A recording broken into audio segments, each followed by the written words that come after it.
현재 북한이 김정은의 사망을 감추고 있으며 준비되지 않은 자가 권력을 이어받고 그것이 남북 통일의 물꼬가 된다. 제자와의 선문답 형식으로 한반도의 미래 예언을 남긴 스님 마조도일. 그는 어떻게 먼 과거에서 오늘날 일어날 일을 예언할 수 있었을까요? 실제로 미국 국가정보위원회 NIC의 보고서 글로벌 트렌드 2025에서는 2025년까지 한반도 통일이 가능할 것이라고 예측하였으며 이 통일이 단일 국가 형태가 아니라 남북한 간의 연합 형태로 이루어질 가능성도 제시된 바 있습니다. 대한민국 통일을 예언한 마조도일은 중국 당나라 시대의 대표적인 선종 스님으로 그의 독특한 가르침은 선문답을 통한 방식으로 널리 알려져 있습니다. 마조는 선종의 육조 중 하나로서 그의 가르침은 선불교의 발전에 지대한 영향을 미쳤습니다. 특히 그의 선문답은 오늘날까지도 선수행자들에게 깊은 영감을 주고 있습니다. 그는 제자와의 선문답을 통해 미래에 대한 예언도 남겼는데 그 당시 통일신라였던 우리 한반도의 미래를 언급했다고 합니다. 그의 생애를 간단히 알아보고 주요 예언들을 같이 해석해 보겠습니다. 마조도일은 하북성 출신으로 속명은 마였습니다. 젊은 시절에 출가하여 불교를 공부하기 시작한 그는 처음에는 교리 중심의 불교를 탐구하다가 점차 선종에 깊은 관심을 가지게 되었습니다. 마조는 선종의 육조 해능대사의 제자인 남학해양대사 밑에서 수행하며 선종의 깊은 지식을 습득했습니다. 그의 수행과 가르침은 회양대사의 영향을 받았으며 이후 자신만의 독특한 방법으로 선종을 전파하게 되었습니다. 마조의 가르침은 전통적인 불교 교리와는 다른 급진적이고 혁신적인 접근을 보여줍니다. 그의 핵심 사상은 다음과 같습니다. 평상심이 도이다. 마조는 평상심이 도라는 유명한 격언을 통해 깨달음이 특별한 상태나 장소에 있는 것이 아니라 일상생활 속에서 자연스럽게 발견될 수 있음을 강조했습니다. 이는 선종이 일상생활과 수행을 통합하는 방향으로 나아가게 하는 중요한 원칙이 되었습니다. 마조는 추상적인 교리보다는 직접적이고 체험적인 깨달음을 중시했습니다. 그의 가르침은 제자들이 스스로 깨달음을 체험하도록 유도하는 데 초점을 맞추었으며 이는 이후 선종의 수행 방식에 큰 영향을 미쳤습니다. 그는 제자들에게 깨달음을 주기 위해 종종 파격적이고 예기치 않은 방법을 사용했습니다. 예를 들어 때로는 제자의 머리를 치거나 소리를 지르는 등의 행동을 통해 제자가 자신의 고정관념을 깨고 직관적인 깨달음을 얻도록 했습니다. 이러한 방법은 제자들이 언어적 한계를 넘어 직접적인 체험을 통해 깨달음을 얻을 수 있도록 도왔습니다. 마조는 수많은 제자를 양성했으며 그 중에서도 백장회, 남전보원, 황벽희운 등의 제자들이 특히 유명합니다. 이들 제자는 각자 자신만의 방식으로 마조의 가르침을 발전시키고 전파했으며 이로 인해 선종의 여러 갈래가 형성되었습니다. 유명한 선문답. 마조의 제자가 부처의 본질에 대해 묻자 마조는 단순히 마음이 곧 부처다. 라고 답했습니다. 이는 마음 자체가 깨달음의 본질이며 마음을 바로 이해하는 것이 곧 부처를 깨닫는 것임을 나타냅니다. 한 번은 마조가 제자에게 닭이 울 때 너는 어떻게 하겠느냐? 라고 물었습니다. 제자가 그 소리를 듣고 일어나겠습니다. 라고 답하자 마조는 너는 이미 그 소리에 속았다. 라고 했습니다. 이는 외부의 현상에 대해 즉각적인 반응을 보이는 것이 깨달음과 멀어지는 것을 의미하며 본래의 마음 상태에 대한 이해가 중요함을 나타낸다고 합니다. 여러분은 이런 특이한 그의 가르침의 방식이 어떤 것 같나요? 선문답을 통한 미래 예언. 마조도일이 그의 제자 백장회 선사와 대화한 내용이 기록으로 남겨져 있는데 여기에는 중국과 한국의 미래에 대한 예언이 들어 있습니다. 그 내용을 해석해보면 다음과 같습니다. 스승이시여, 먼 훗날 우리 땅의 운명은 어떻게 될까요? 거대한 용이 깨어나니 그 비늘은 광채를 뿜어 하늘에 닿는다. 그러나 용의 몸은 차츰 갈라져 서로 다른 길로 흩어지게 될 것이니 물이 흐를 수 없는 곳엔 갈라진 틈이 더욱 깊어진다. 이는 중국이 한때 거대한 용처럼 하늘 높이 솟구쳐 세상을 밝히는 빛을 발하겠지만 그 힘은 결국 내부의 깊은 균열로 인해 무너지게 될 것이라는 예언입니다. 용의 몸이 분열되는 것은 그 위대한 힘이 조화롭지 못한 내부의 갈등과 긴장으로 인해 파열되며 그 갈라진 틈은 점점 더 깊어져 결국 용은 더 이상 하나의 형태를 유지할 수 없게 됩니다. 결국 중국의 이 강력한 성장은 내부의 불안정성으로 인해 자신을 무너뜨리는 힘으로 작용하게 될 것입니다. 이는 역사 속에서 수없이 반복되어 온 강대국의 운명처럼 큰 힘에는 큰 책임이 따르지만 그 책임을 감당하지 못할 때 그 힘은 스스로를 파괴하는 원인이 될 수 있음을 예언합니다. 다음은 마조도일이 백장회와 당시 남북국 시대였던 한반도를 두고 나눴다고 알려진 대화입니다. 스승이시여, 먼 훗날 이 땅의 운명은 어떻게 되겠습니까? 작은 새는 두 갈래의 길로 나뉘어 날아가니 한쪽 날개는 햇빛을 받으며 강하게 날아가고 다른 쪽 날개는 어둠 속에서 길을 잃게 된다. 그러나 그 날개를 이끄는 이가 갑작스레 사라지면 사람들은 그가 사라졌음을 알지 못한다. 다른 이가 그 자리에 오르나니 준비되지 않은 그 손길은 새를 더욱 흔들게 한다. 그렇다면 그 새는 다시 하나가 될 수 있습니까? 날개가 고르지 못한 채로는 하늘을 제대로 날지 못하리라. 그러나 혼란 속에서도 새벽은 오고 결국 두 날개는 다시금 하나로 모이게 되리. 이는 오래 걸리지 않으리라. 이 예언은 일부 해석가들에 의해 통일신라 이후 오늘날의 대한민국이 남한과 북한으로 분단된 이후 북한의 김정은 지도자가 갑작스럽게 사망하면서 그 사망 소식이 은폐되고 준비되지 않은 새로운 지도자가 권력을 잡게 되는 상황을 암시한다고 합니다. 한쪽 날개를 이끄는 이가 사라지고 사람들은 이를 알지 못할 것이라 했는데, 이와 관련해서 최근 김정은이 이미 사망했거나 중병에 걸렸다는 소문이 다시 떠오르고 있습니다. 이러한 설들은 그의 최근 외모 변화, 특히 체중 감량과 더불어 몇 가지 특이한 외모 차이점 때문에 제기되었습니다. 몇몇 관측자들은 김정은이 실제로 사망했으며 현재 그를 대신하여 등장하는 인물은 그의 대역이라고 주장하고 있습니다. 이런 소문들은 그가 몇 주간 공개석상의 모습을 드러내지 않은 시점부터 시작되었습니다. 이후 김정은이 공식 행사에 등장했을 때 그의 귀 모양과 치아 구조 등이 이전과 다르다는 점을 근거로 들어 그가 대역일 가능성이 있다는 주장이 나왔습니다. 예언에서 다른 이가 그 자리에 오르는데 준비되지 않은 사람이라 더욱 흔들린다는 표현을 쓰고 있습니다. 김정은의 후계자로 거론되는 인물은 그의 딸 김주애입니다. 최근 몇 년간 김주애가 공식 행사에 자주 등장하며 그녀가 김정은의 후계자로 준비되고 있다는 관측이 제기되고 있습니다. 그러나 그녀는 아직 어린 나이로 만약 김정은이 갑작스럽게 사망할 경우 그녀가 즉각적으로 국가를 이끌 수 있을지에 대한 의문이 있습니다. 또 다른 잠재적 후계자로는 김정은의 여동생 김여정이 있지만 북한의 권력 구조상 여성이 최고 권력자가 되는 것은 매우 이례적이어서 불확실성이 큽니다.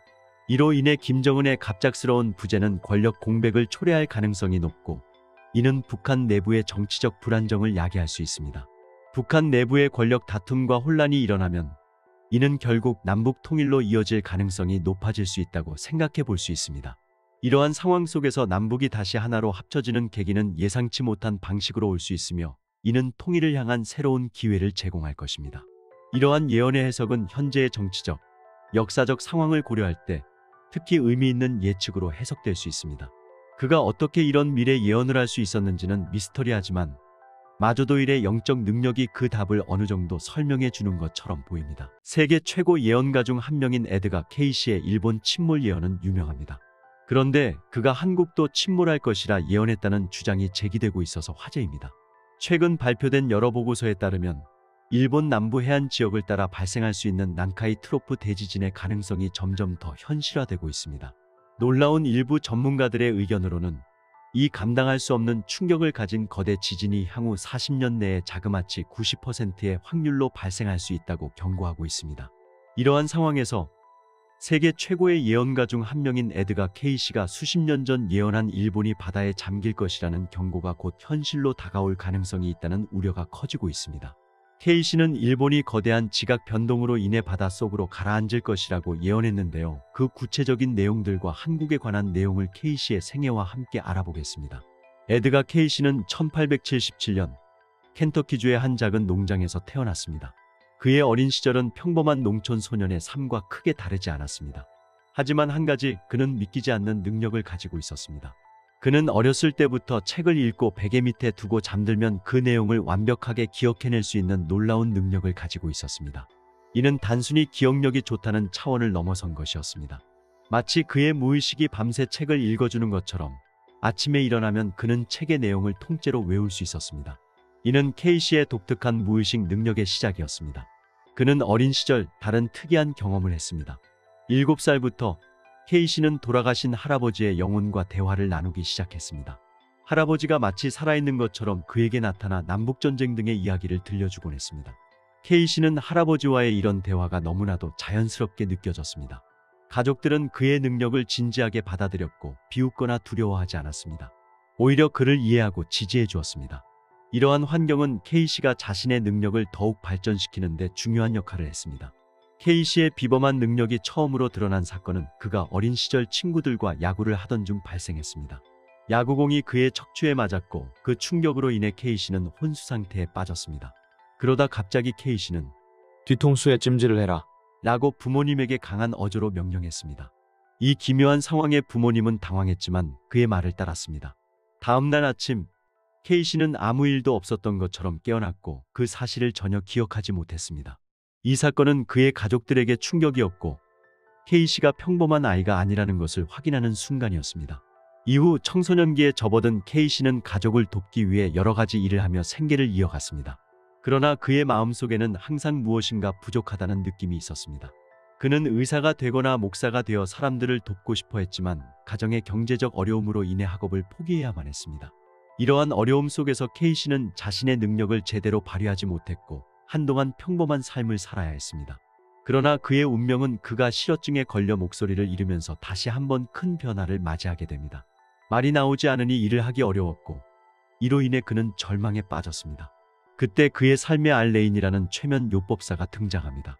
레인은 케이시가 가진 특이한 능력에 관심을 가졌고 그를 최면 상태로 만들어 치료 방법을 찾고자 했습니다. 최면 상태로 들어가게 된 케이시는 스스로 본인 성대의 마비를 진단하고 그 치료 방법을 제시했습니다. 결국 그는 목소리를 되찾았고 이는 케이시가 자신의 능력을 다시 한번 확신하게 되는 계기가 되었습니다. 리딩의 시작 이후 케이시는 자신의 능력을 적극적으로 사용하기 시작했습니다. 그는 사람들의 질병을 진단하고 치료법을 제시하는 리딩을 통해 많은 사람들을 돕게 되었습니다. 그의 리딩은 단순히 병을 치료하는 것에 그치지 않고 사람들의 삶에 대한 깊은 통찰을 제공했습니다. 예를 들어 그는 어떤 사람이 가진 질병의 원인을 과거의 경험이나 정신적인 문제에서 찾기도 했습니다. 이러한 리딩은 매우 정확하고 효과적이었으며 케이시는 점점 더 많은 사람들에게 알려지게 되었습니다. 하지만 케이시의 리딩은 때때로 단순한 진단을 넘어섰습니다. 그는 고대의 잃어버린 대륙 아틀란티스에 대한 이야기를 자주 예언하기도 했습니다. 케이시는 아틀란티스가 실제로 존재했으며 그곳에서 고도로 발전된 문명이 있었고 대서양에 가라앉았다고 주장했습니다. 그는 또한 1968년이나 1969년에 바하마 해역에서 그 흔적이 발견될 것이라고 예언했습니다. 놀랍게도 1968년 바하마 해역에서 비미니 로드라는 이름의 바닷속 구조물이 발견되었습니다. 이 구조물은 바닷속에서 직선으로 뻗어있는 돌들로 이루어져 있었고 많은 사람들이 이것이 케이시가 말한 아틀란티스의 잔해일 것이라고 믿었습니다. 그의 예언은 아틀란티스에만 그치지 않았습니다. 그는 제1차 세계대전과 제2차 세계대전의 발발을 정확히 예측했으며 미국의 대공황도 미리 경고했습니다.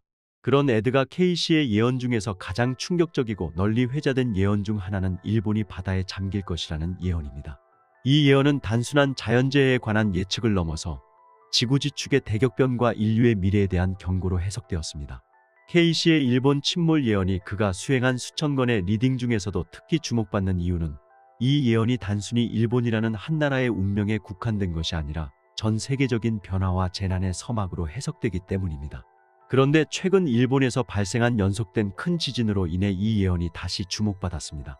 난카이 트로프 대지진으로 불리는 초거대 지진의 발생 가능성이 점점 더 현실화되고 있는데 최근 발표된 여러 보고서에 따라 일본 지상파 방송국 니혼테레비에서는 난카이 트로프 지진의 발생 확률이 0.1%에서 0.4%로 상승하였으며 40년 내에 90%의 확률로 발생할 수 있다는 충격적인 전망도 제시되었습니다.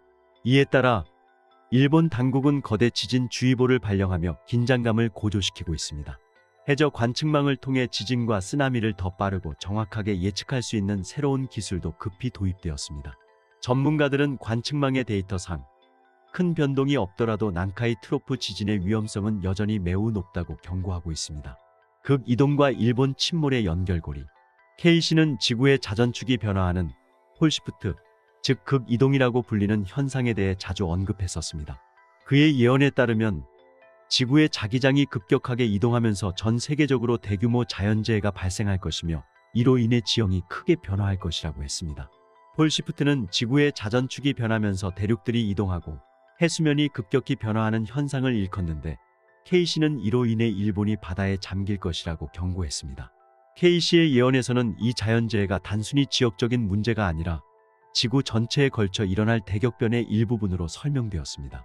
그는 일본이 바다에 잠기는 사건이 지구의 지형이 근본적으로 변하는 과정의 한 부분이라고 주장했습니다.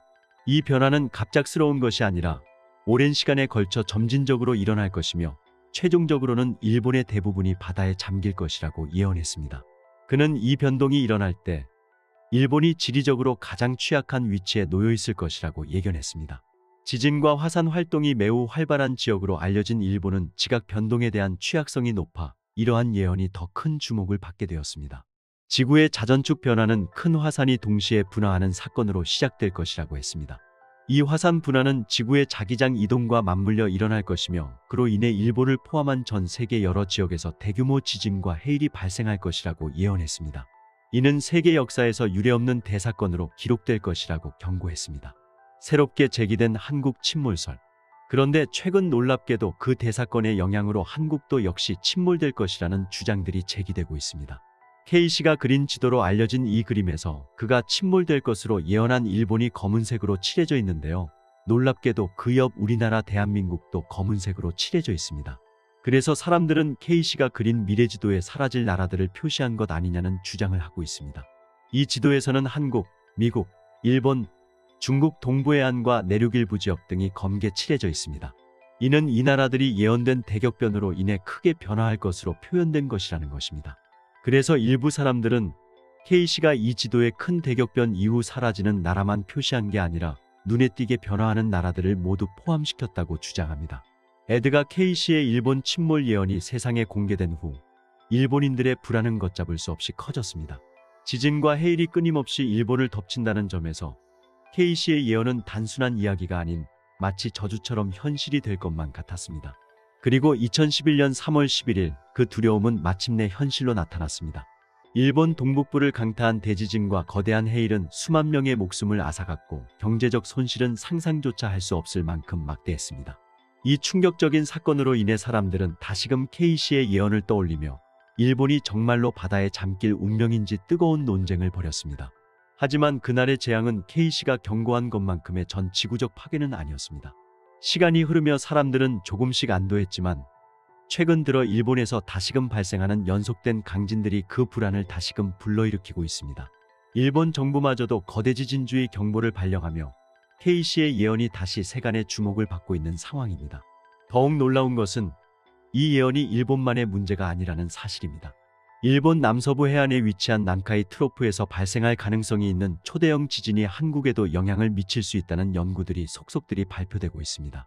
난카이 트로프는 이미 역사적으로 엄청난 규모의 지진을 여러 차례 일으킨 곳으로 만약 이곳에서 대지진이 발생한다면 한국 남해안 역시 그 여파를 피할 수 없습니다. 특히 난카이 트로프에서 발생할 거대한 해일이 단 3.5시간 만에 제주도와 한국 동남해안에 도달할 것으로 예측되며 해일의 높이는 최대 1에서 2m에 달할 것으로 보입니다. 이로 인해 동남해안의 저지대 지역은 치명적인 피해를 입을 가능성이 큽니다. 조석의 영향을 받는 남해안은 해일과 조석의 상호작용으로 피해가 더 커질 수 있다는 점도 우려를 증폭시키고 있습니다. 이제 한국도 더 이상 지진과 해일의 안전지대가 아닌 듯합니다. 최근 난카이 트로프 대지진 발생 가능성이 높아짐에 따라 한국 정부와 학계는 남해안 지역의 지진 및 쓰나미에 대한 대비책을 대폭 강화하고 있습니다. 기상청과 해양연구기관들이 남해안의 쓰나미 위험성을 면밀히 분석하며 조기 경보 시스템과 대피 훈련을 강화하는 등 더 이상 지체할 수 없는 상황에 대비하고 있습니다. 일본은 이미 초대형 지진에 대비한 정교한 재난 대비 시스템을 갖추고 있습니다. 지진 발생 전 징후를 탐지하고 실시간으로 대응하는 고도화된 기술까지 동원하며 준비를 가속화하고 있는 상황입니다. 반면 한국은 지진 발생 위험이 상대적으로 낮은 지역으로 분류되어 온 탓에 그동안 일본만큼의 시스템을 갖추지 못했지만 이제는 더 이상 아니랄 수 없습니다. 지금이야말로 한국도 치밀한 대비책을 세우고 다가올지도 모를 재앙에 철저히 준비해야 할 때입니다.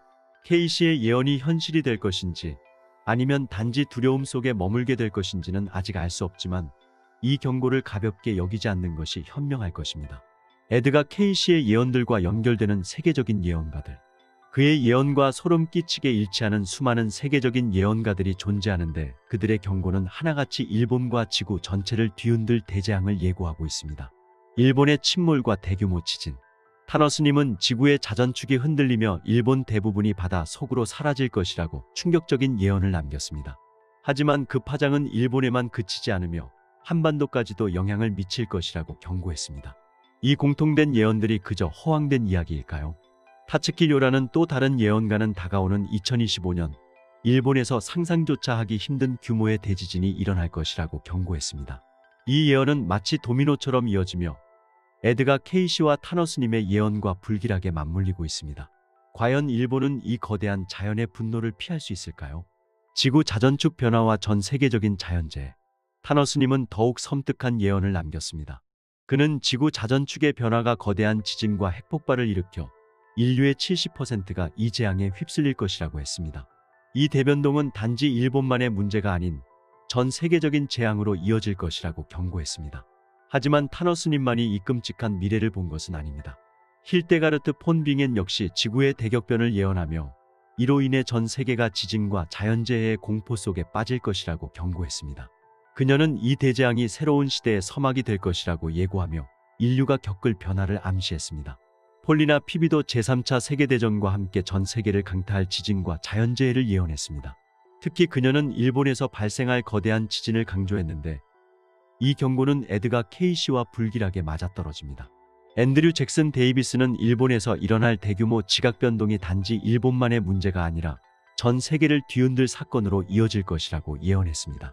그는 이 대재앙이 지구 자전축 변화와 깊이 연관될 가능성이 크다고 보았습니다.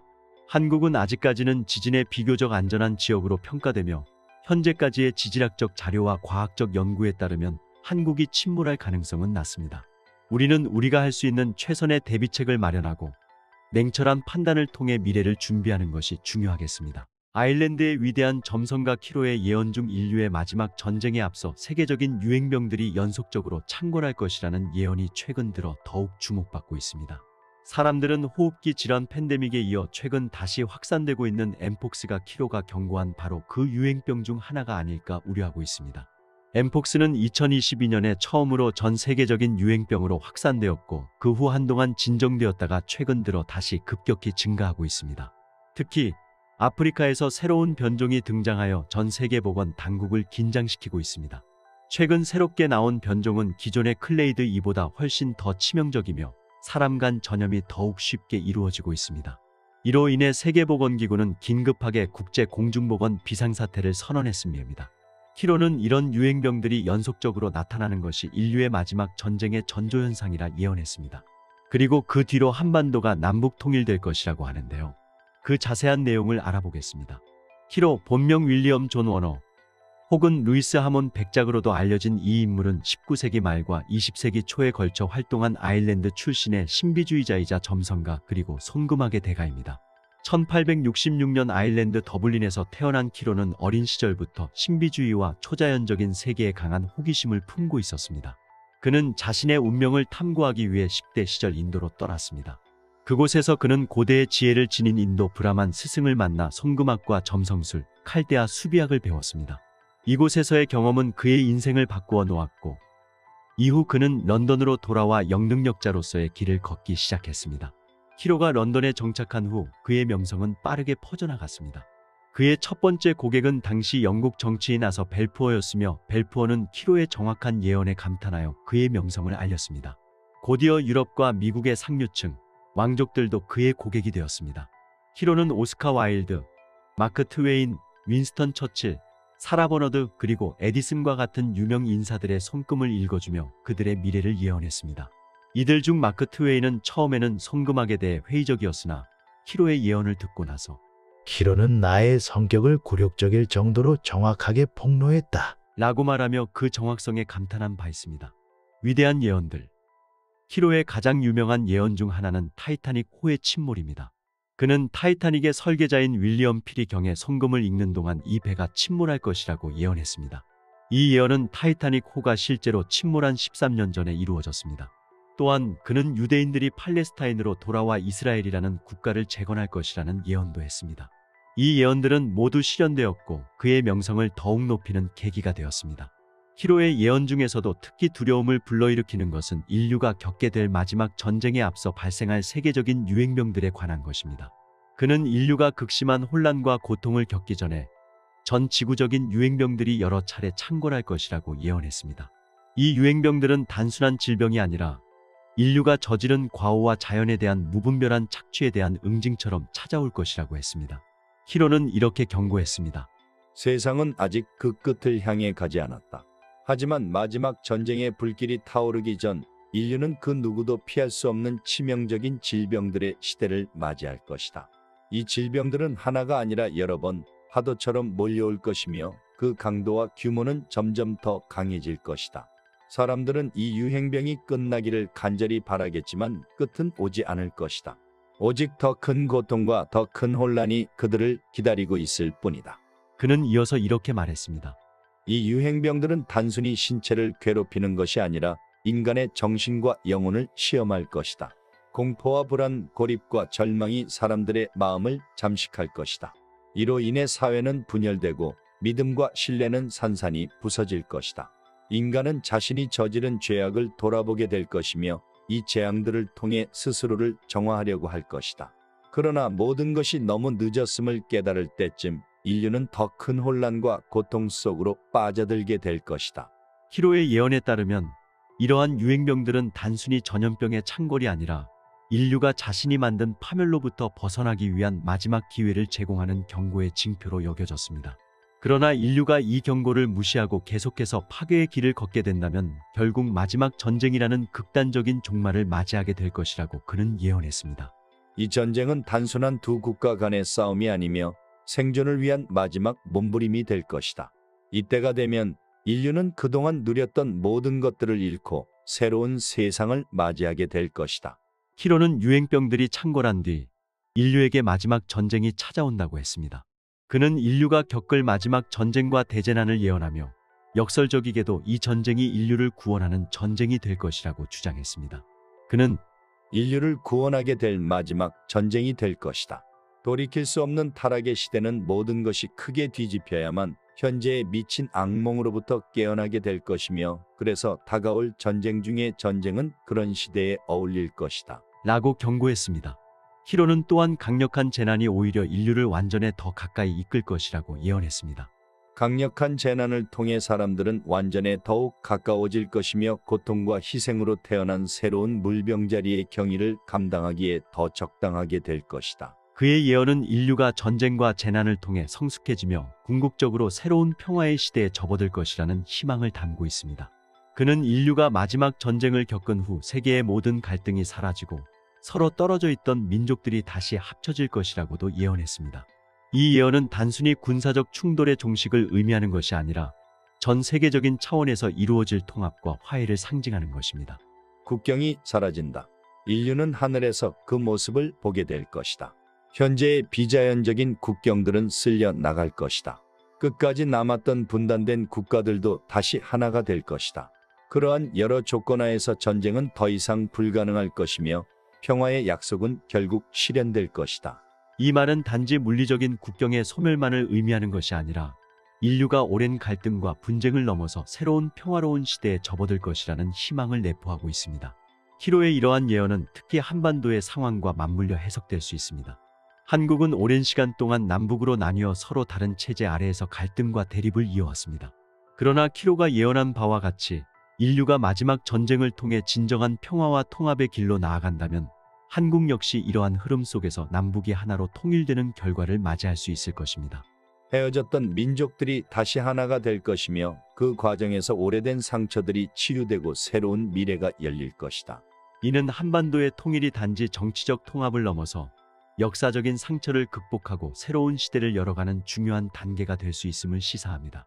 심지어 그는 죽기 전 자신의 죽음마저 정확히 예언했다고 합니다. 그의 아내는 키로의 사망 하루 전 키로 스스로 내일 이 시간에 나는 죽을 것이다. 라고 말했다고 전하며 그가 예언한 시간에 정확히 사망했다고 밝혔습니다.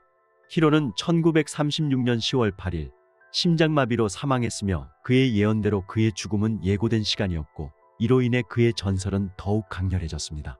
같은 예언을 한 예언가들, 유행병, 키로의 예언과 놀랍도록 유사한 전염병 예언들은 한국과 전 세계에서 오랜 기간 동안 많은 예언가들에 의해 예견되어 왔습니다. 예를 들어 중국의 유배고는 자신의 예언서에서 돼지와 쥐의 해에 전염병이 폭발할 것이라고 말했습니다. 바이러스가 퍼지기 시작했던 2019년은 돼지해였고 2020년은 쥐의 해입니다. 이는 2019년 말 퍼지기 시작한 호흡기 전염병과 일치한다는 해석을 낳았습니다. 그리고 그는 그 뒤 대검난이 온다고 한 바 있습니다. 또한 16세기 프랑스의 노스트라다무스는 2024년이 대기근과 전염병, 전쟁으로 인한 최악의 해가 될 것이라고 예언하며 인류가 겪을 재앙을 경고했습니다. 그의 예언은 현재의 기후변화와 팬데믹 상황을 생각해 볼 때 그 타당성이 다시금 재조명되고 있습니다. 성경에서도 전염병은 하나님의 심판으로 등장하며 인류의 죄악과 타락에 대한 경고로서 자주 언급됩니다. 특히 예레미야서와 에스겔서에서는 전염병이 악에 빠진 인류에 대한 신의 징벌로 묘사되고 있습니다. 이러한 성경의 예언들은 오늘날 전염병의 유행과 맞물려 다시 관심을 받고 있습니다. 고난과 남북 통일. 키로의 예언에 따르면 인류는 치명적인 유행병과 전 세계적인 전쟁을 겪은 후 결국 남북한이 하나로 통일될 것이라고 암시합니다.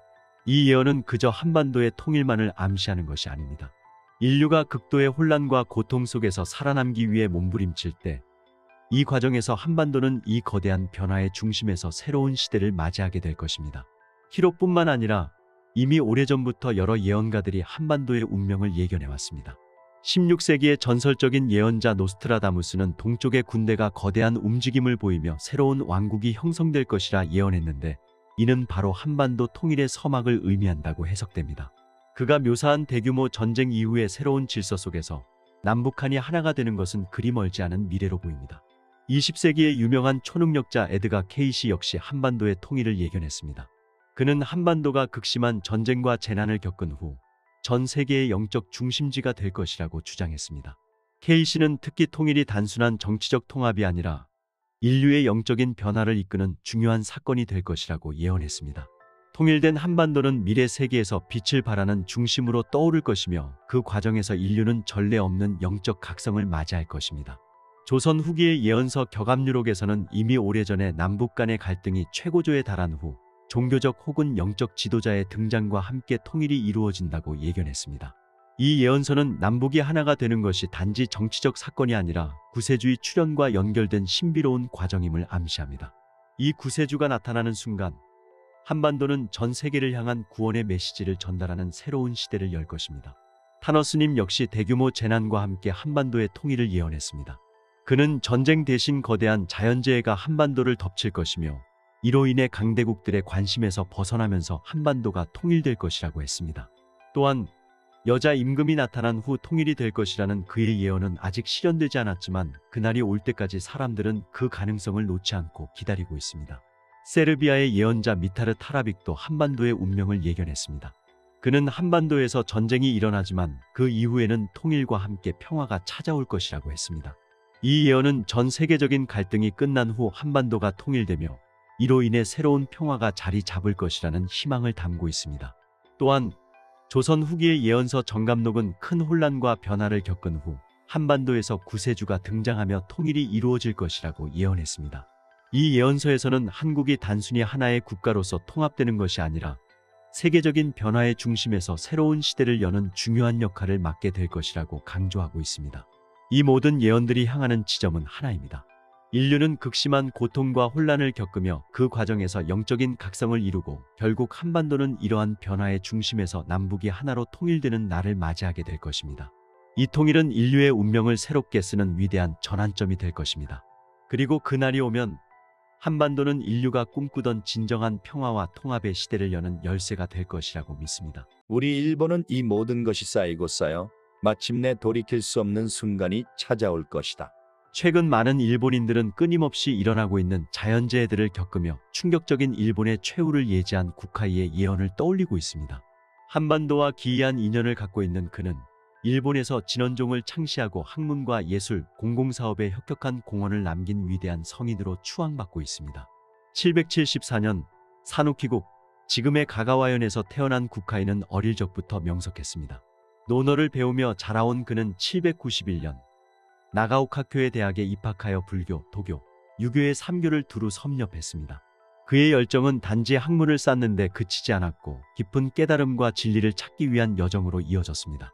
그의 법명 구카이는 바로 이 시기에 지어진 것이었습니다. 구카이라는 법명은 문자 그대로 하늘과 바다를 의미합니다. 이는 불교적인 의미로 공과 해를 상징하는데 공은 모든 현상과 존재의 궁극적인 비어있음을, 해는 그 광대함과 깊이를 상징합니다. 따라서 구카이라는 이름은 우주와 존재의 진리를 깨닫고 이를 포용하는 큰 스승이라는 의미를 내포하고 있습니다. 804년 국하이는 일본의 다른 뛰어난 승려 사이초와 함께 견당사의 일원으로 당나라에 건너갔습니다. 그곳에서 그는 청룡사에 머물며 밀교의 고승 핵과에게 학문을 배웠습니다. 해관은 국하이에게 밀교 승려로서의 자격을 인정하고 그에게 관정과 함께 변조금강이라는 미로를 하사했습니다. 밀교의 심오한 비밀을 깨우친 국하이는 이듬해인 806년에 귀국하였습니다. 일본으로 돌아온 국하이는 일본 제52대 천황 사가덴노의 자문에 응하며 불교의 가르침을 널리 전파했습니다. 그러나 당나라에서 배운 불교를 두고 사이초와의 견해차가 점차 드러나기 시작했습니다. 협력의 가능성도 있었으나 결국 둘의 길은 갈라졌습니다. 사이초는 히에이산에서 천태종을 창시하였고 국하이는 고야산에서 진원종을 개창하며 각각 독자적인 길을 걷게 되었습니다. 835년 4월 22일 국하이는 고야산에서 향년 62세로 입적하였습니다. 전하는 바에 따르면 그는 자신의 입적 날짜를 예언하고 그날 가부좌를 틀고 손으로 수인을 맺은 채 숨을 거두었다고 합니다. 이후 942년 다이고 덴노는 국하이에게 홍법대사라는 시호를 내렸고 이는 일본에서는 홍법대사의 일본어식 발음인 고보다이시로 널리 알려지게 되었습니다. 진원종 승려들과 신자들은 지금도 국하이가 입적한 것이 아니라 고야산 오쿠노인에서 선정에 들었을 뿐이라고 믿습니다. 국하이는 일본의 많은 것을 가져왔습니다. 산스크리트어 발음법을 정리한 당나라 승려 지광에 져서 실담자기를 일본으로 가져오면서 실담학의 성립을 이끌어냈습니다. 한반도와도 인연이 있는 인물이기도 한데 북계인 사에키시는 규슈 지방의 토착시족이나 모계인 아토시의 경우 그 뿌리가 가와치 지방을 중심으로 활동한 고구려 백제 도레인으로 추정되기 때문입니다. 일제강점기에는 전라남도 목포시의 유달산의 일본인들이 국하이와 부동명왕을 바위에 조각했습니다. 이 두마해상은 일본 시코쿠 88개 사찰 순례를 대체하는 의미로 행하는 오스나후미의 일환으로 제작되었습니다.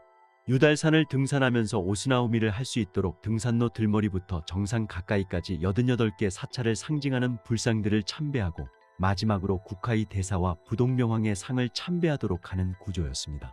광복 후 시코쿠 88개 사찰을 상징하는 불상 88자는 모두 철거되었으나 유달산 정상 근처 바위에 새겨진 두마해상은 철거되지 않았습니다. 기이하게도 철거를 시도하던 인원이 저 상을 철거하면 내가 급사를 맞을 것 같다. 라고 하며 철거를 거부한 것입니다. 이로 인해 오늘날까지 남아있는 한국의 유일한 일본인 승려의 조각상이 되었습니다. 한반도 출신설과 더불어 이는 매우 흥미로운 일화로 남아있습니다. 그런 국하이는 생전에 여러 가지 저서들을 남겼는데 십주심론, 비밀만다라 십주심론, 성자실상에 즉신성불의 보여빈다라니의 범자실담석에 오기고 등이 알려져 있습니다. 여기서 오기고는 그가 열반에 들기 6일 전에 제자들에게 남긴 유언입니다. 이 문헌은 총 25개의 항목으로 구성되어 있으며 국하이의 가르침과 그의 종파인 진원종의 운영에 관한 지침을 담고 있습니다. 오기고는 국하이가 자신의 죽음을 예감하며 제자들이 따를 길을 제시한 중요한 문서로 여겨집니다. 국하이는 이 저서에 앞으로 일본에 일어날 일들에 대한 예언을 남겼는데 그중 몇 가지를 소개하겠습니다. 1. 일본의 황혼기. 앞으로 수백 년이 지나 일본 땅은 번영과 쇠퇴를 반복할 것이다. 왕조와 권력은 끊임없이 바뀔 것이며 이 과정에서 수많은 피와 눈물이 흘러들 것이다. 그러나 이러한 변동 속에서도 가장 무서운 것은 사람들의 마음이 더욱 어두워지고 탐욕과 욕망에 물들게 될 것임을 나는 본다. 마침내 거대한 파도와 불이 땅을 삼키고 하늘은 불길한 기운으로 가득할 때 일본은 그 존재를 잃게 될 것이다. 국하이가 언급한 번영과 쇠퇴의 반복은 일본 역사 속에서 실제로 나타납니다. 에도 시대의 평화와 메이지 유신을 통한 근대화 그리고 현대에 이르기까지 일본은 여러 번의 변혁을 겪었습니다. 그러나 그 과정에서 권력의 암투와 사회적 불안이 지속되었고 이는 국하이가 경고한 탐욕과 욕망의 어두운 그림자로 이어졌습니다. 결국 그는 일본이 이러한 어두운 길을 계속 걸어갈 경우 자연재해나 대규모의 재앙을 통해 그 대가를 치르게 될 것이라고 예견했습니다. 이는 일본이 자연재해에 취약한 나라임을 상기시키는 동시에 내적 성찰과 도덕적 각성이 필요하다는 경고로 해석할 수 있습니다. 2. 업보와 그대가. 일본이 이 비극적인 운명을 피하려면 사람들이 지금부터라도 마음을 정결히 하고 탐욕과 분노를 다스리며 자비와 지혜의 길을 걸어야 한다. 그러나 나는 이 길이 결코 쉬운 것이 아님을 안다. 세속의 유혹이 강하고 사람들의 업보는 이미 깊이 뿌리내려 있다. 이 모든 것이 쌓이고 쌓여 마침내 돌이킬 수 없는 순간이 찾아올 것이다. 구카이의 예언에서 언급된 업보는 단순히 개인적인 죄와 벌을 넘어 국가와 사회 전체가 짊어진 무거운 짐을 의미합니다. 일본의 역사는 전쟁과 침략, 식민 지배 등으로 인해 수많은 고통을 초래했으며 이는 구카이가 경고한 업보의 축적으로 볼 수 있습니다. 그의 말대로 이러한 업보가 쌓여 결국에는 돌이킬 수 없는 순간이 올 것이라고 예언한 것은 미래에 닥칠 위기에 대한 경고로 해석됩니다. 최근 들어 일본에서는 잇따른 자연재해들이 구카이의 예언을 떠올리게 하고 있습니다. 잦아지는 지진, 특히 난카이 트로프 대지진의 가능성 그리고 연속된 태풍의 발생은 일본인들에게 큰 불안감을 안겨주고 있습니다. 또한 후지산의 폭발 가능성마저 제기되며 자연의 힘 앞에 인간이 얼마나 무력한지를 다시금 상기시키고 있습니다. 이 모든 재난들은 구카이가 경고한 업보의 대가로 해석될 수 있으며 그의 예언이 일본인들에게도 다시금 주목받고 있는 이유이기도 합니다. 구카이는 일본이 스스로의 행위를 돌아보고 자비와 지혜의 길을 선택하지 않으면 이 대가를 피할 수 없다고 예언했습니다. 지금 벌어지고 있는 자연재해들은 그가 경고한 업보의 현실화일 수 있으며 일본이 스스로의 내면을 돌아보는 계기가 되어야 함을 시사하고 있습니다. 3. 구원의 열쇠. 그렇기에 나는 일본이 신라와 좋은 인연을 맺으며 상호 존중하고 도우며 살아갈 것을 권고한다. 신라는 오래전부터 깊은 지혜를 간직한 신성한 땅이며 그들과의 인연이 일본의 구원에 큰 역할을 할 것이다. 만약 일본이 신라와의 인연을 무시하거나 끊어버린다면 그 업보는 더욱 무거워져 피할 수 없는 파멸을 재촉할 것이다. 그가 예언을 남긴 시기는 한반도 통일 신라의 시기로 구카이가 강조한 신라와의 인연은 단순한 외교적 관계를 넘어 정신적 교류와 상호 존중의 중요성을 강조하는 것입니다. 일본과 한반도의 역사적 관계는 오랜 세월 동안 교류와 갈등이 반복되었지만 구카이는 그 속에서 일본이 구원의 길을 찾을 수 있다고 보았습니다. 특히 신라와의 관계는 일본이 깨달음을 얻고 업보를 벗어나는 열쇠가 될 수 있음을 시사합니다. 구카이의 말대로 만약 일본이 과거부터 현재까지 한국과의 인연을 잘 유지하고 상호 존중의 관계를 이어왔다면 자연재해와 같은 큰 위기가 닥쳤을 때 한국이 일본을 도와주거나 심지어 피난처를 제공할 수도 있었을 것입니다. 하지만 일본이 역사를 통해 저질러온 수많은 업보, 특히 한반도에 대한 침략과 강제 점령의 역사는 한국의 민심에 깊은 상처를 남겼습니다. 구카이가 경고한 대로 이러한 업보가 쌓인 상황에서 일본이 도움을 요청한다고 하더라도 과연 한국이 그것을 받아줄지에 대한 의문이 남습니다. 4. 끝에 이르러. 내가 이 말을 남기는 것은 단지 예언에 그치지 않는다. 이것은 후손들에게 보내는 경고이자 마지막 충고다. 무릇 이 길을 따르느냐 무시하느냐에 따라 일본의 운명이 갈릴 것이다. 그러나 나의 마음속에는 안타깝게도 이 길이 쉽지 않음을 예감할 뿐이다. 자연은 모든 것을 품기도 하고 파괴하기도 하며 마침내 일본은 대자연의 섭리에 따라 그 끝을 맞이할 것이다. 그날이 오기 전 깨달음을 얻길 바란다. 구카이의 마지막 충고는 후손들에게 보내는 깊은 경고이자 마지막 기회에 대한 절박한 외침입니다. 자연은 무한한 자비와 동시에 엄격한 심판을 내리는 존재로 인간이 자연의 법칙을 거스르면 그 대가를 반드시 치르게 될 것입니다. 일본이 앞으로 걸어갈 길이 쉽지 않음을 예감하며 구카이는 후손들이 깨달음을 통해 스스로를 구원할 수 있기를 간절히 바랬습니다. 이는 일본이 미래의 재앙을 피할 수 있는 유일한 방법이 스스로의 내면을 돌아보고 깨달음을 얻는 데 있음을 강조한 것입니다. 이감용 선생은 조선 태종의 후손이자 효령대군의 16대손으로 태어났지만 그의 삶은 왕족의 생활과는 거리가 멀었습니다. 가난한 집안 사정으로 인해 공부를 제대로 할 수 없었고 무지랭이라 불릴 정도로 문맹이었습니다. 하지만 부모님에 대한 효심만큼은 그 누구보다 깊었습니다. 부모님이 돌아가시자 묘소 앞에 운막을 짓고 심요살이를 했고 이후 전국의 명산을 찾아다니며 도인들에게 가르침을 받았습니다. 이감용 선생의 인생은 명성황후의 죽음을 계기로 급변했습니다. 깊은 슬픔에 빠져 마이산으로 들어간 그는 탑을 쌓기 시작했습니다. 처음에는 미친 사람이라 조롱받았지만 그의 탑이 하나둘씩 완성되면서 사람들은 그의 진심을 알아보기 시작했습니다. 후에 밝혀진 바에 따르면 그가 받은 시주로 구입한 소들이 독립운동 자금으로 상해 임시정부에 전달되었다고 합니다. 이감용 선생의 탑 쌓기는 단순한 수행을 넘어 일제 치하에서 자신의 정체성을 지키기 위한 수단이었으며 나라와 민족을 위한 간절한 기도였습니다. 그는 이 과정에서 도통을 이루어 다양한 기적을 행했다고 전해집니다. 공중부양으로 탑을 쌓고 축지법으로 먼 거리를 오가며 호랑이가 그를 호위했다는 이야기까지 전해 내려옵니다. 그러나 그는 자신을 드러내지 않고 오직 탑을 쌓으며 나라를 위해 어려운 이들을 돕는 삶을 살다 1957년 98세의 나이로 세상을 떠났습니다. 이감용 선생의 이야기는 여기서 끝나지 않습니다. 그는 평생 글을 배우지 못한 무지랭이였지만 신의 계시를 받아 남긴 부적과 신서는 이미 세상에 공개되었습니다. 30여 권에 달하는 신서 중 28권은 일제에 의해 소실되었고 남은 2권은 아직 해독되지 않은 미지의 문자로 기록되어 있습니다.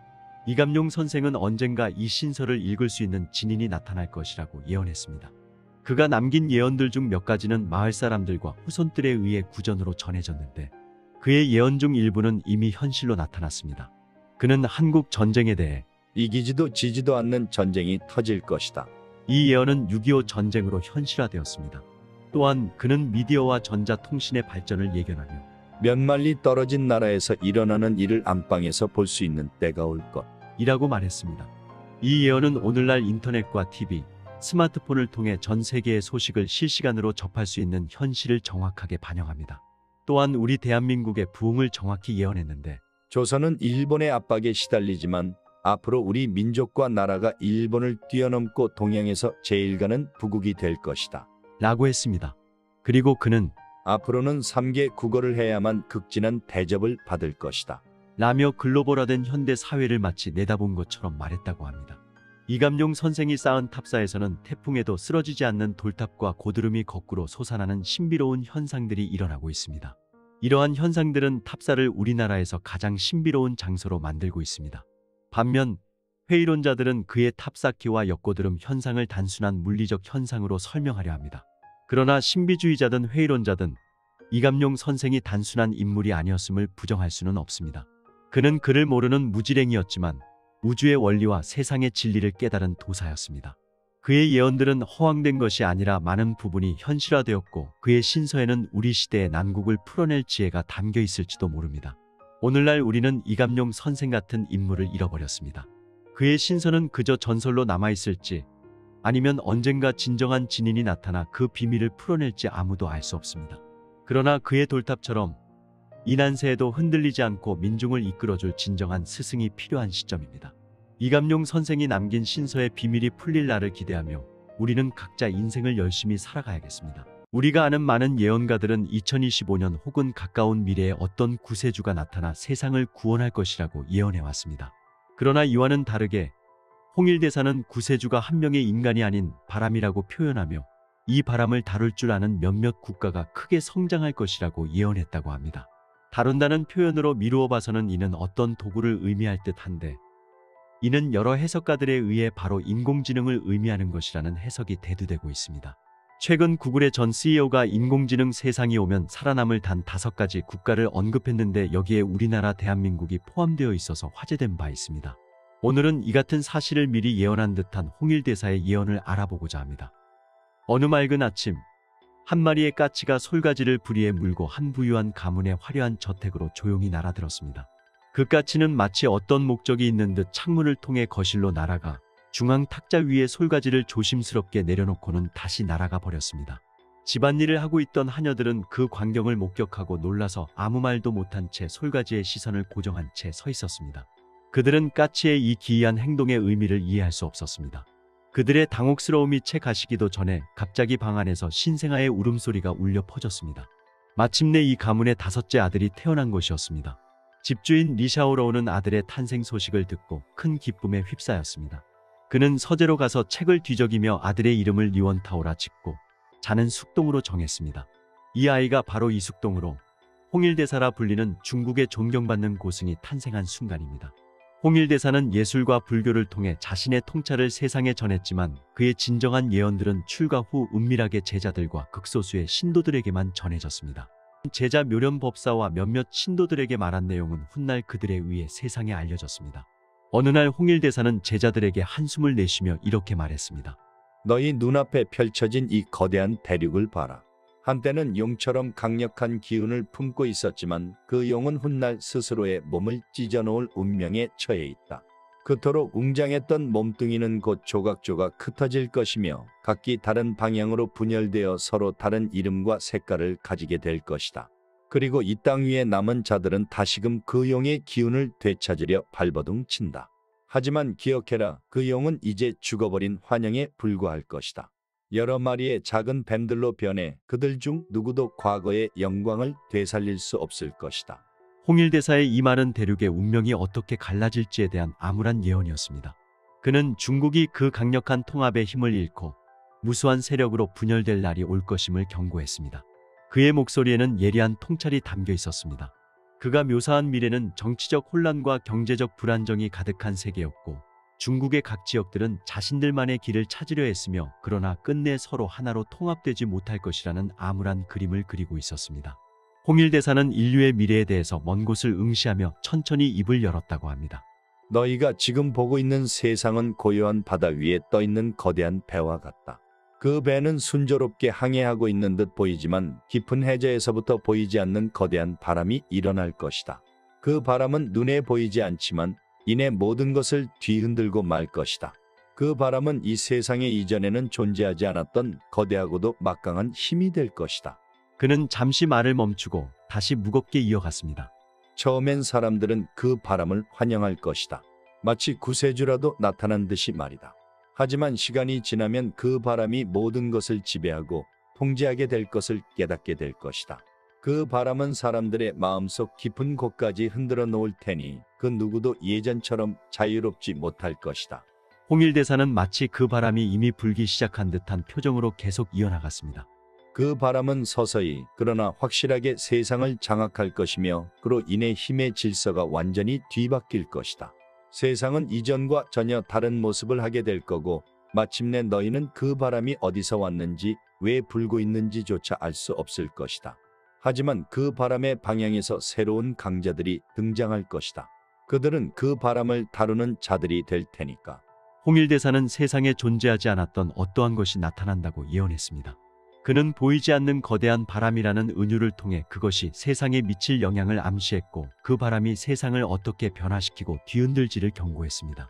처음엔 구세주처럼 여겨질지 모르지만 시간이 지나면 그 바람은 모든 것을 지배하고 통제하게 될 것이며 결국 사람들은 그것이 무엇인지 이해하게 될 날이 올 것이라고 합니다.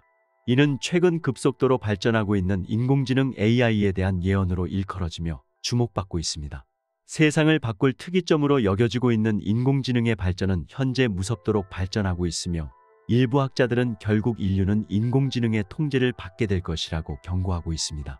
그가 묘사한 바람은 강력하고 불가항력적인 힘이었으며 그것이 세상의 질서를 뒤집고 새로운 강자들을 불러일으킬 것이라 했습니다.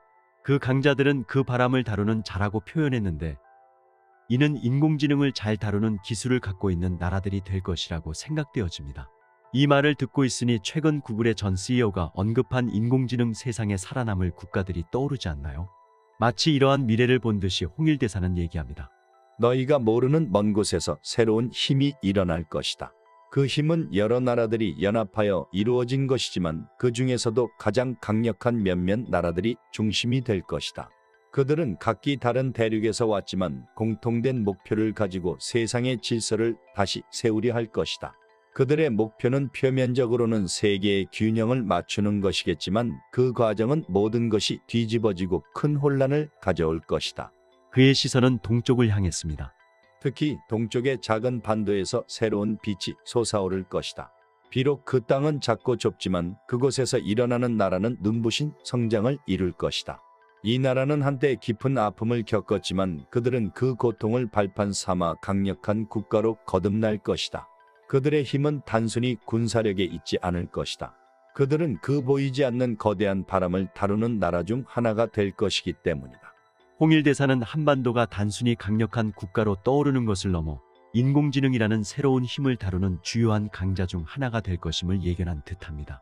그의 말은 단순한 추측이 아니었습니다. 한반도는 그의 말대로 작은 땅이지만 현재 그 속에서 일어나고 있는 변화는 세상을 뒤흔들 만큼 강력합니다. 홍일대사는 이 나라가 과거의 고통을 딛고 일어나 미래의 강대국들 사이에서 중요한 자리를 차지할 것이라고 확신했습니다. 여러분들도 아시다시피 대한민국은 반도체 산업에서 세계적인 선도국가로 자리매김했습니다. 삼성전자와 SK하이닉스는 메모리 반도체 시장에서 세계 점유율 1위와 2위를 차지하고 있습니다. AI 기술은 대규모 데이터 처리와 고성능 연산 능력이 요구되는데 이러한 연산은 고성능 반도체 없이는 불가능합니다. AI 연산에 필수적인 반도체를 자국에서 안정적으로 공급할 수 있다는 점은 대한민국이 인공지능 시대에서 강력한 위치를 차지할 수 있는 중요한 이유 중 하나입니다. 또한 대한민국은 5G 네트워크의 조기 상용화에 성공하며 차세대 통신 기술 분야에서도 세계를 선도하고 있습니다. AI 기술은 대용량 데이터를 실시간으로 처리하고 전송하는 능력이 중요하기 때문에 빠르고 안정적인 통신 인프라는 필수적으로 여겨집니다. 이 모든 것을 통틀어 볼 때 홍일대사의 예언은 현실로 이루어지고 있다고 생각됩니다. 1942년 홍일대사는 자신의 생이 끝나가고 있음을 짐작하고 전주 온영요양원에서 마지막 유작을 남겼습니다. 그는 제자 묘련법사를 불러 유언과 함께 비은교집이라는 4글자를 적었습니다. 직역하면 슬픔, 기쁨이 서로 모여든다는 의미입니다. 이는 여러 감정이 여러 가지로 복합적으로 얽혀 있음을 표현하는 말로 여러 감정이 동시에 교차하는 상태를 나타냅니다. 그는 제자들에게 마지막으로 이렇게 말했습니다. 내가 남긴 이 글씨는 단순한 문장이 아니다. 이 안에는 지금은 너희가 알 수 없는 미래의 비밀이 숨겨져 있다. 시간이 흐르면 이 글씨의 의미를 깨닫게 될 날이 올 것이다. 이는 중국의 분열을 내다본 그의 슬픈 감정을 표현한 것이었을까요? 오늘 영상 재밌게 보시고 구독과 좋아요를 눌러주시면 다음 영상 제작에 정말 큰 힘이 됩니다. 미스터리 코리아였습니다.